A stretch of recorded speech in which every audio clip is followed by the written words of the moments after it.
जब भी ऐसे जो है, जो बेसिक मुद्दे इस देश में उछलते हैं, जब भी बेसिक मुद्दों पर बात की जाती है, जब भी बेसिक मुद्दों पर जन आक्रोश उगलने लगता है, जब भी बेसिक मुद्दों पर किसी आंदोलन की बात होती है, तब ये मनुवादी लोग जो हैं, उनको दबाने के लिए कुछ ऐसा मुद्दा लेकर आते हैं, ताकि वो बातें दबी रह जाएँ। बहुजन समाज पार्टी में भी तो आपके समाज का जो है वो महासचिव है, सतीश चंद्र मिश्रा जी हैं, वो तो ब्राह्मण है, तो उसने क्या बोला कि नहीं, उसकी जो मुखिया तो क्या नाम है चमारी है ना।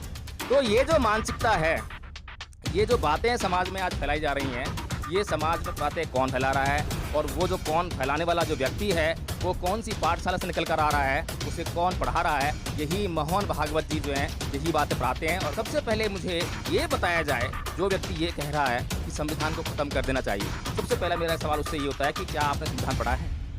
तो उसका जवाब नीलम जी बड़ा ताज्जुब मानेंगी आप जो है, कि उसका जवाब ये होता है कि मैंने संविधान कभी पढ़ा ही नहीं है। फिर मैं उससे पूछता हूँ कि संविधान क्यों नहीं पढ़ा? तो कहता है संविधान मुझे पढ़ने की ज़रूरत ही नहीं है। ये जो है मानसिक स्तर के लोग हैं और ये जो जिसने संविधान पढ़ा ही नहीं है, उसे कैसे मालूम कि संविधान को खत्म करना है?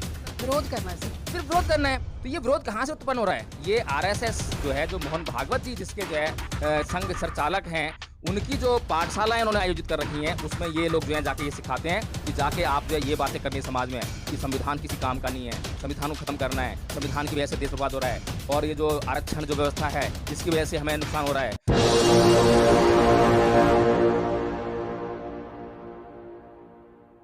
नमस्कार, आप देख रहे हैं एनबी न्यूज 24x7 नीलम बोध के साथ। और साथ ही जिस तरह से पूरे भारत देश में संत शिरोमणि गुरु रविदास जी की जयंती बड़ी धूमधाम से मनाई गई, उसी कड़ी में हमने देखा कि आरएसएस प्रमुख मोहन भागवत ने उनकी जयंती पर एक स्टेटमेंट दी और वही स्टेटमेंट आज कहीं ना कहीं एक चर्चा का विषय बनी हुई है। और मैं आपको अवगत कराती चलूँ कि वो स्टेटमेंट क्या है। उन्होंने कहा है कि जो जाति है वो भगवान ने नहीं बल्कि पंडितों ने बनाई है। तो इसी विषय पर चर्चा करने के लिए आज मेरे साथ में एडवोकेट जय भीम प्रकाश जी है। उन्हीं से जानना चाहूंगी कि उनके स्टेटमेंट को आखिर वो किस तरह से देखते हैं। सर, आपका स्वागत है एनबी न्यूज में। जय भीम नमोदय मैडम। सर, जिस तरह से मोहन भागवत जी ने जो स्टेटमेंट दी है, आखिर इसके पीछे उद्देश्य क्या हो सकता है और किन तथ्यों को लेकर उन्होंने आज के इस वर्तमान युग में जिस तरह का जो सिनेरियो बना हुआ है, क्योंकि हम रामचरितमानस की बात करें तो काफी विवादों है, तो क्या सोचते हैं इस तरह की स्टेटमेंट को लेकर? देखिए नीलम जी, जो स्टेटमेंट मोहन भागवत जी ने दी है, जी। सबसे पहले तो प्रश्न चिन्ह इस बात पे लगता है कि क्या मोहन भागवत कुछ पढ़े लिखे हैं, समझदार हैं या नहीं हैं? क्योंकि उन्होंने एक शब्द इस्तेमाल किया है कि पंडितों ने जाति बनाई है, भगवान ने जाति नहीं बनाई है।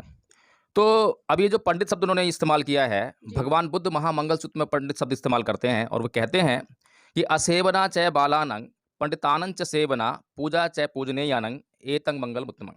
यानी कि मूर्खों की संगति नहीं करना और पंडित जनों की संगति करना। जी। अगर ये जो पंडित जिन्हें बता रहे हैं, अगर पंडित जो शब्द है बुरा होता या पंडित लोग बुरे होते, तो कभी भी भगवान बुद्ध जो है उनकी संगति करने के लिए नहीं कहते, पहली चीज़। दूसरी चीज़ ये है, जिन लोगों की बात ये कर रहे हैं मोहन भागवत जी, उनके लिए जो एग्जैक्ट शब्द है, उपयुक्त शब्द जो है, वो है पुजारी। पुजारियों ने ये जातियाँ बनाई, ये कह सकते थे, लेकिन यहाँ पर भी ये जो है और घाल-माल करते हैं। उन्होंने शब्द इस्तेमाल किया है जाति, कि जाति नहीं बनाई। उन्होंने ये नहीं कहा कि वर्ण ने बनाया। मैं ये पूछना चाहता हूँ कि अगर जाति पुजारियों ने बनाई है, तो वर्ण किसने बनाए हैं? आपने वर्ण व्यवस्था पर चोट नहीं की है, आपने जाति व्यवस्था पर चोट की है। और का जाति से ज़्यादा मतलब नहीं है, लेकिन आपका मतलब है वर्ण व्यवस्था से। क्योंकि वर्ण व्यवस्था जो है हिंदू धर्म का आधार है। आप उसको किसी भी सूरत में आप उसे ख़त्म नहीं करेंगे। आपकी गीता वर्ण व्यवस्था की बात करती है, आपकी रामायण जो है वर्ण व्यवस्था की बात करती है, मनुस्मृति वर्ण व्यवस्था की बात करती है, आपके वेद जो है वर्ण व्यवस्था की बात करते हैं। कुल मिलाकर जो है हिंदू धर्म का आधार ही वर्ण व्यवस्था है। अगर आपको स्टेटमेंट देनी ही है, तो आप ये कहिए कि जो वर्ण व्यवस्था है, ये धर्म ने नहीं बनाई। धर्म से वर्ण व्यवस्था का कोई मतलब नहीं है और वर्ण व्यवस्था को समाप्त कर देना चाहिए। अगर ये स्टेटमेंट जो है मोहन भागवत जी देते, तो हमें समझ में आता कि हाँ, वास्तव में वो इस समाज का, इस देश का जो है भला चाहते हैं। लेकिन सर, आपको लग नहीं रहा कि जिस तरह से तमाम बहुजन समाज के नेता, चाहे जो ओबीसी समाज से आता है या ऐसी समाज से आता है, वो लगातार मनुस्मृति और खासकर हिंदू धर्म ग्रंथों को लेकर आज बहुत बड़े स्तर पर विश्लेषण कर रहे हैं और जो भी तमाम चीजें उसमें गलत ठहराई गई हैं उनका पुरजोर विरोध कर रहे हैं, तो इन चीजों को कहीं ना कहीं दबाने के लिए मोहन भागवत की स्टेटमेंट तो नहीं है? जी, बिल्कुल।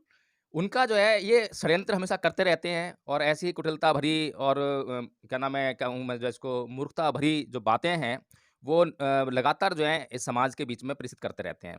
जैसे कि हमने अभी देखा कि एक मुद्दा बहुत बड़ा चल रहा था, बहुत बड़ा कांड हुआ, अंजलि कांड, अंजलि हत्याकांड जो नए साल के अवसर पर हुआ।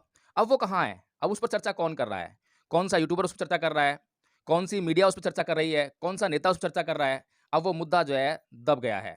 अंजलि हत्याकांड जो है निर्भया हत्याकांड नहीं बन सका, जबकि निर्भया हत्याकांड से कहीं ज़्यादा भीभत्स ये हत्याकांड था। तो जब भी ऐसे जो है, जो बेसिक मुद्दे इस देश में उछलते हैं, जब भी बेसिक मुद्दों पर बात की जाती है, जब भी बेसिक मुद्दों पर जन आक्रोश उबलने लगता है, जब भी बेसिक मुद्दों पर किसी आंदोलन की बात होती है, तब ये मनुवादी लोग जो हैं, उनको दबाने के लिए कुछ ऐसा मुद्दा लेकर आते हैं, ताकि वो बातें दबी रह जाएँ।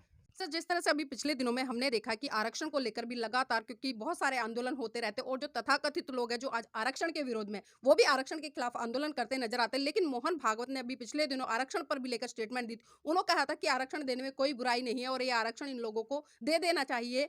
तो इस तरह की जो स्टेटमेंट और खासकर आज की स्टेटमेंट है, क्योंकि 2024 के भी चुनाव है सर, तो इन चीजों को और खासकर इन स्टेटमेंट को कैसे कोऑर्डिनेट करते हैं? देखिए नीलम जी, अब मैं क्या बताऊँ, ये बहुजन समाज की जो बुद्धि है, उसकी जो विचारगी है, ये उसका विषय है। मोहन भागवत जी आकर पब्लिक में ये स्टेटमेंट देते हैं इस तरह की, कि जाति व्यवस्था पंडितों ने बनाई है, भगवान ने नहीं बनाई है, ईश्वर ने नहीं बनाई है और आरक्षण देना चाहिए, आरक्षण को लागू करना चाहिए। इस तरह की स्टेटमेंट्स देते हैं। लेकिन मैं ये पूछना चाहता हूँ कि जो लोग इस तरह की स्टेटमेंट्स देते हैं, कि जो लोग कल तक हमारी जूतियाँ साफ करते थे, वो आज हमारे सर का ताज बने हुए हैं। वे लोग जो ये कहते हैं कि संविधान को खत्म कर देना चाहिए, संविधान अब जो है व्यवहार योग्य नहीं रह गया है। वे लोग कौन हैं? वे लोग कौन-सी पाठशाला से सीख कर आते हैं? कौन से स्कूल कॉलेज में जाकर सीख कर आए हैं? क्या वो आरएसएस की पाठशाला से निकले हुए लोग नहीं हैं? क्या वे लोग जो हैं जिस वर्ग का प्रतिनिधित्व करते हैं, उसी वर्ग का प्रतिनिधित्व मोहन भागवत नहीं कर रहे हैं? अगर मोहन भागवत जी उसी वर्ग का प्रतिनिधित्व कर रहे हैं और जब उनके वर्ग से आने वाले लोग इस तरह की बातें करते हैं, इस तरह की उलझुल बातें करते हैं, तब क्या मोहन भागवत जी ने उनके खिलाफ आकर स्टेटमेंट दी? क्या उस महिला के खिलाफ जिसने ये कहा था कि कल तक जो लोग हमारी जूतियाँ साफ करते थे, वो आज हमारे सर का ताज बनने की कोशिश कर रहे हैं, तो उसके खिलाफ क्या काम हुआ? हर कोई जानता है कि बीजेपी और आरएसएस का कितना तगड़ा गठबंधन है, कितना मेल है। एक तरह से कहूँ कि आरएसएस जो है मदर ऑर्गेनाइजेशन है बीजेपी का, और वो जो महिला है वो बीजेपी की है। उस महिला ने ना केवल चुनाव लड़ा बल्कि चुनाव जीता भी उसके बाद। ये बड़ी बात देखिए। इसी तरह साध्वी प्रज्ञा है, इस तरह से वो एक महाराज हैं, क्या ना, साक्षी महाराज। तो उनकी स्टेटमेंट्स लगातार आती हैं। क्या उनकी स्टेटमेंट से मोहन भागवत जी इत्तेफाक रखते हैं? क्या मोहन भागवत जी ने मंच पर आकर, लोगों के बीच आकर उनकी स्टेटमेंट्स के विरुद्ध कुछ कहा? क्या उस जो महिला ने जो स्टेटमेंट कही थी, साध्वी प्रज्ञा ने जो स्टेटमेंट कही थी, साक्षी महाराज ने जो स्टेटमेंट कही थी, क्या उनकी स्टेटमेंट के विरोध में जाकर क्या बीजेपी पे ये दबाव बनाया कि वो जो है इनको पार्टी से बाहर कर दे, वो इनको समाज से बाहर कर दे, समाज इनको बहिष्कार कर दे? इस तरह की बातें क्यों नहीं कही? और जब भी कोई संविधान के विरोध में आके बात करता है, तो मैं सीधी-सीधी बात बताऊँ नीलम जी, मैंने कई लोगों से बात करी है और कई लोग के मेरे पास फ़ोन आते हैं धमकाने के लिए कि ये संविधान जो है किसी काम का नहीं है, इसको बदल देना चाहिए। मेरा सिर्फ़ उनसे एक ही सवाल होता है। मैं ये नहीं कहता कि संविधान को ख़त्म करना चाहिए या नहीं करना चाहिए। जाँच करनी चाहिए, हम तैयार हैं। सबसे पहले मुझे ये बताया जाए, जो व्यक्ति ये कह रहा है कि संविधान को ख़त्म कर देना चाहिए, सबसे पहला मेरा सवाल उससे ये होता है कि क्या आपने संविधान पढ़ा है? तो उसका जवाब नीलम जी बड़ा ताज्जुब मानेंगी आप जो है, कि उसका जवाब ये होता है कि मैंने संविधान कभी पढ़ा ही नहीं है। फिर मैं उससे पूछता हूँ कि संविधान क्यों नहीं पढ़ा? तो कहता है संविधान मुझे पढ़ने की ज़रूरत ही नहीं है। ये जो है मानसिक स्तर के लोग हैं, और ये जो जिसने संविधान पढ़ा ही नहीं है, उसे कैसे मालूम कि संविधान को खत्म करना है? मतलब विरोध करना है सिर्फ। सिर्फ विरोध करना है। तो ये विरोध कहाँ से उत्पन्न हो रहा है? ये आरएसएस जो है, जो मोहन भागवत जी जिसके जो है संघ संचालक हैं, उनकी जो पाठशालाएँ उन्होंने आयोजित कर रखी हैं, उसमें ये लोग जो हैं जाके ये सिखाते हैं कि जाके आप जो है ये बातें करनी है समाज में कि संविधान किसी काम का नहीं है, संविधान को खत्म करना है, संविधान की वजह से देश बर्बाद हो रहा है, और ये जो आरक्षण जो व्यवस्था है, इसकी वजह से हमें नुकसान हो रहा है। ये जो क्या नाम है, कल तक हमारे जूतियाँ साफ करते थे, वो आज हमारे सर पे बन के बैठे हुए हैं। इस तरह की बातें आपने जब समाज में करनी है, तो उनका समाज तो जागरूक है। ये हमारा समाज जो है, जो बहुजन समाज है, जिसका अभी बुद्धि विकास नहीं हुआ है, ये उसके लिए चुनौती है कि वो मोहन भागवत को कैसे स्वीकार करे। और आप देखिएगा इसका प्रभाव जो है, और आपने तो खुद देखा है ना, उत्तर प्रदेश चुनाव में जब क्या नाम है, जो महिलाएं हैं, ब्राह्मण समाज की महिला जो कि बुजुर्ग भी है और अनपढ़ भी है, जब उससे मुद्दों की बात की गई तो उसने साफ-साफ बोला कि गाय आती हैं खेतों में, खेतों को नष्ट कर जाती हैं, महँगाई बहुत बढ़ गई है। तो ये जो मुद्दे थे, ये मुद्दे किसके खिलाफ थे? जो एग्जिस्टिंग योगी जी की सरकार थी, क्या उसके खिलाफ मुद्दे नहीं थे? लेकिन जब उससे ये पूछा गया कि आप वोट किसको देंगे, तो उसने तुरंत जो है छूटते ही बोला कि मैं वोट जो है बीजेपी को दूँगी। तो जब आपने पूछा था कि भई आप बीजेपी को वोट क्यों दोगे? आप उनके खिलाफ तो मुझे बता रहे हो कि आपकी महँगाई बढ़ गई है, खेत को गाय चर जाती हैं, तो आप उन्हीं को वोट क्यों देंगे? तो उसने क्या बोला कि क्योंकि वो हमारे समाज की पार्टी है। और जब आपने ये कहा था कि बहुजन समाज पार्टी में भी तो आपके समाज का जो है वो महासचिव है, सतीश चंद्र मिश्रा जी हैं, जी। वो भी तो ब्राह्मण हैं। तो उसने क्या बोला कि नहीं, नहीं, उसकी जो मुखिया तो क्या नाम है चमारी है ना। तो ये जो मानसिकता है, ये जो बातें समाज में आज फैलाई जा रही हैं, ये समाज में बातें कौन फैला रहा है और वो जो कौन फैलाने वाला जो व्यक्ति है, वो कौन-सी पाठशाला से निकल कर आ रहा है, उसे कौन पढ़ा रहा है, यही मोहन भागवत जी जो हैं, यही बातें पढ़ाते हैं और मोहन भागवत जी को अगर इतनी ही समझ है, इतना ही इस देश का भला चाहते हैं, तो वो अब दोबारा से आएँ। अब तो मैं स्टेटमेंट दे रहा हूँ ये वाली जो है कि आपने जाति की बात कही है, आपने वर्ण की बात नहीं कही है। अगर आपके अंदर हिम्मत है तो मंच पर आइए और आप बताइए कि पंडितों ने नहीं बल्कि पुजारियों ने ये जो जाति व्यवस्था बनाई है और आपके धर्म ग्रंथों ने वर्ण व्यवस्था बनाई है। उस जाति व्यवस्था को भी नष्ट करने का काम कीजिए और उस वर्ण व्यवस्था को भी नष्ट करने का काम कीजिए। जब तक ये वर्ण व्यवस्था बनी रहेगी, जातियाँ बनी रहेंगी। वर्ण व्यवस्था खत्म होगी, तभी जातियाँ खत्म हो सकेंगी क्योंकि वर्ण व्यवस्था जो है जाति व्यवस्था का आधार बनी है। सर, ये पहली बार नहीं हुआ है कि चाहे मैं आरएसएस के प्रमुख की बात करूँ या देश के माननीय प्रधानमंत्री जी की बात करूँ, जब इस तरह की स्टेटमेंट आती है जिससे कहीं न कहीं इस देश का जो शोषित पिछड़ा दलित समाज है, उसकी भावनाओं को अपनी तरफ खींचने का काम करती है। और अभी हम देख रहे हैं कि जिस तरह से मोहन भागवत की ये स्टेटमेंट आई है, तमाम बहुजन समाज के नेता कहीं न कहीं उनकी स्टेटमेंट का समर्थन कर रहे हैं। समर्थन करना अच्छी बात है, क्योंकि इतने बड़े मन से वो भी आरएसएस के प्रमुख मोहन भागवत जी कहते हैं कि जो जातियाँ हैं, वो भगवान ने नहीं बल्कि पंडितों ने बनाई। लेकिन एक सवाल सर मेरा आपसे साफ-साफ तौर पर ये रहेगा कि आज जो स्टेटमेंट मोहन भागवत जी ने दी है, क्योंकि अभी हमने देखा कि पिछले 1-2 दिन पहले ही जिस तरह से जंतर-मंतर पर हिंदू महासभा के लोग आंदोलन कर रहे थे और खुले तौर पर धमकियाँ दे रहे थे। वो साधु संत थे, हिंदू संत के साधु संत थे भगवा कलर के वस्त्रों में, जो कह रहे थे कि जो आज रामचरित पर सवाल उठाएगा या हमारे हिंदू धर्म पर सवाल उठाएगा, हम उसको खुलेआम गोलियाँ मारने का काम करेंगे और तलवार निकालिए। तो ऐसी स्टेटमेंट और एक तरफ मोहन भागवत की स्टेटमेंट, सर दोनों को किस तरह से देख रहे हैं? नीलम जी, अभी मैं आपको वही बता रहा था कि इनके जो मुँह में क्या होता है कि मुँह में राम, बगल में छुरी, वो वाला हाल होता है इनका जो है। और जो आपने एक बात कही है कि बहुजन समाज का बुद्धिजीवी वर्ग जो है, बड़े चढ़कर जो है वो पोस्ट को वायरल कर रहा है। तो जो मोहन भागवत जी चाहते थे कि बहुजन समाज जो है उनकी इस स्टेटमेंट को वायरल करे, अपने एक-एक आदमी के कानों में पहुँचाए, तो वो उनका काम सफल हो गया है। जबकि यहाँ पर जो अगर बहुजन समाज का ये जो लोग हैं, बुद्धिजीवी वर्ग है, उसको चाहिए था कि इस स्टेटमेंट का पोस्टमार्टम करके और लोगों के सामने जो है प्रस्तुत करते। लेकिन जी। लोग जो है ये कहते हैं, लोग दिखाने का काम कर रहे हैं कि देखिए मोहन भागवत जी कह रहे हैं कि जाति व्यवस्था जो है पंडितों ने बनाई है। बस इतनी सी स्टेटमेंट से जो है बहुजन समाज गुमराह होने वाला है। बहुजन समाज जो है अब 2024 में वैसे तो जो है ईवीएम का खेल चलता ही है, लेकिन बहुजन समाज जो है अब जब अगर मान लो उसने ये सोच लिया हिंदू धर्म के नाते, क्योंकि मोहन भागवत जी का मेन उद्देश्य यही है कि हिंदू धर्म को आधार बनाकर इस एससी, एसटी, ओबीसी समाज को जोड़े रखा जा सके। जी। तो उसमें जो है ये लोग कहीं न कहीं कामयाब होते हैं।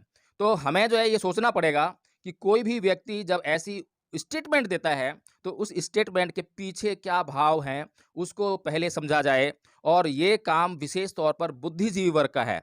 जो प्रोफ़ेसर्स हैं, टीचर्स हैं, ये उन लोगों का काम है। और नीलम जी इस स्टेटमेंट में मैं एक बात और आपको बताना चाहता हूँ कि इसमें एक चीज़ और है। उन्होंने ये भी कहा है कि ये बात आपको कोई ब्राह्मण नहीं बता सकता। यानी कि इसके माध्यम से, इस स्टेटमेंट के माध्यम से वो ये कहना चाहते हैं कि ब्राह्मण जो है कभी गलत नहीं करता है और ब्राह्मणवाद का जो है वो पुरजोर समर्थन करते हैं। तो हमारे लोगों को, बहुजन समाज के बुद्धिजीवी वर्ग को ये समझना चाहिए, इन बातों को समझना चाहिए, इन बातों के पीछे छुपी हुई भावना को समझना चाहिए और उस भावना को समझकर अपने लोगों को तैयार करना चाहिए। उनकी मानसिकता को बढ़ाने का काम करना चाहिए, उनकी मानसिकता का विकास करने का काम करना चाहिए। जी, बहुत-बहुत धन्यवाद सर आज की इस महत्वपूर्ण चर्चा में हमारे साथ जुड़ने के लिए और साथ ही बिल्कुल एक बात तो यहाँ पर निष्कर्ष के तौर पर साफ निकल कर आती है, क्योंकि कहीं न कहीं हम देखते हैं, चाहे हम इतिहास में जाकर बात करें या मध्य में जाकर बात करें या अभी वर्तमान में बात करें, जितने भी हिंदू संत हैं या जो सत्ता पर काबिज़ लोग रहे हैं, वो समय-समय पर इस तरह की स्टेटमेंट देते हैं, खासकर चुनाव को मद्देनज़र रखते हुए, क्योंकि कहीं न कहीं इस देश में जिस समाज की आबादी 85 से लेके 90 या 95% है, उस समाज के लोगों का वोट बैंक लेने के लिए इस तरह की स्टेटमेंट दी जाती है। लेकिन इस समाज के लोगों का भी ये दायित्व बनता है कि उन स्टेटमेंट का विश्लेषण करें और इन स्टेटमेंट को समझें कि आखिर वो स्टेटमेंट क्यों दी गई है, किस उद्देश्य को लेकर दी गई है। वरना तो आप भी कहीं न कहीं भावनाओं में या आस्थाओं में बहकर अपने उद्देश्य से भटक जाएँगे और अपने भविष्य को फिर से इन लोगों के सामने गिरवी रख देंगे और फिर से ये लोग लगातार आपका शोषण व अत्याचार करते रहेंगे।